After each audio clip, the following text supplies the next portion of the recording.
ಇನ್ನು June 12ರಂದು tahsildar digital ಸಹಿ ನಕಲಿ ಮಾಡಿ ಪಹಣಿ ಬದಲಾವಣೆ ಪ್ರಕರಣ ಕುರಿತಂತೆ ಇಸ್ಮಾಯಿಲ್ ಹೆಸರಿಗೆ ಬದಲಾವಣೆಯಾಗಿದ್ದಂತ ಜಗನ್ನಾಥ್ ಅವರ 8 ಎಕರೆ 13 ಗುಂಟೆ ಜಮೀನನ್ನ ಜಗನ್ನಾಥ್ ಹೆಸರಿಗೆ ಮರಳಿ ವರ್ಗಾಯಿಸಲು ಸಹಾಯಕ ಆಯುಕ್ತ ಎಂ ಶಕೀಲ್ ಆದೇಶ ಹೊರಡಿಸಿದ್ರು.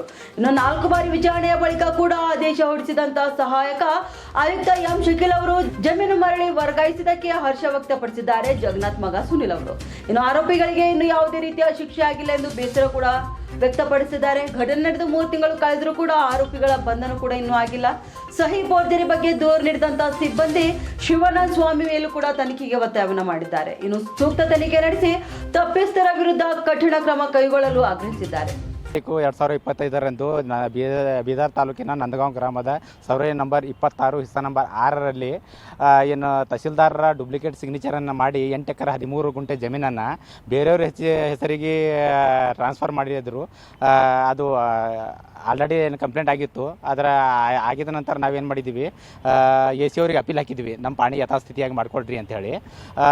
ನಮ್ಮ ಮನವಿಯನ್ನು ಪುರಸ್ಕರಿಸಿ ಮಾನ್ಯ ಸಹಾಯಕ ಆಯುಕ್ತರು 2 ಪಾರ್ಟಿಗಳಿಗೆ ನೋಟಿಸ್ ಕೊಟ್ಟು ಹಿಯರಿಂಗನ್ನು ತೆಗೆದುಕೊಂಡು ಇದು ಏನದ ಅವ್ಯವಹಾರ ಆಗಿದೆ ಇದರಲ್ಲಿ ಅಂಥೇಳಿ ಅವರು ಮೊನ್ನೆ ಅಂದರೆ 1/9/2025ರಂದು ನಮ್ಮ ಪಾಣಿ 8 ಎಕರೆ 13 ಗುಂಟೆಯನ್ನು ಯಥಾಸ್ಥಿತಿಯಾಗಿ ಮಾಡಿಕೊಟ್ಟಿದ್ದಾರೆ. ಅದಕ್ಕಾಗಿ ಮಾನ್ಯ ಸಹಾಯಕ ಆಯುಕ್ತರಿಗೆ ನಾವು ಹೃತ್ಪೂರ್ವಕವಾಗಿ ಧನ್ಯವಾದವನ್ನು ಸಲ್ಲಿಸ್ತೀವಿ. ಮತ್ತು ಇನ್ನೊಂದು ಏನು ನೋವಿನ ಸಂಗತಿ ಏನಂತಂದ್ರೆ, ಈ ಎಲ್ಲ ಅವ್ಯವಹಾರಕ್ಕೆ ಏನು ಕಾರಣ ಆಗಿದ್ದಾರೆ ಆ ವ್ಯಕ್ತಿಗಳ ಮೇಲೆ ಇನ್ನೂ ಯಾವುದೇ ಕ್ರಮ ಕೈಗೊಂಡಿಲ್ಲ.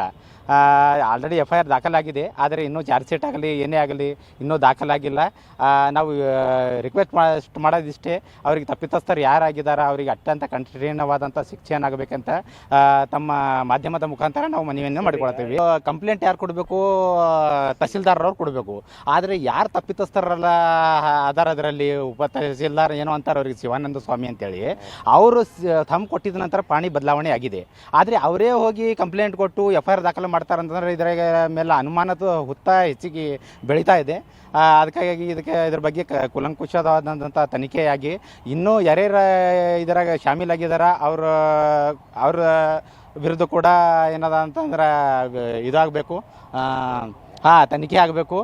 ಇಂಥ ಪ್ರಕರಣಗಳು ಇದು ಒಂದು ಅಂತ ಬೆಳಕಿಗೆ ಬಂದದ ಸರ್.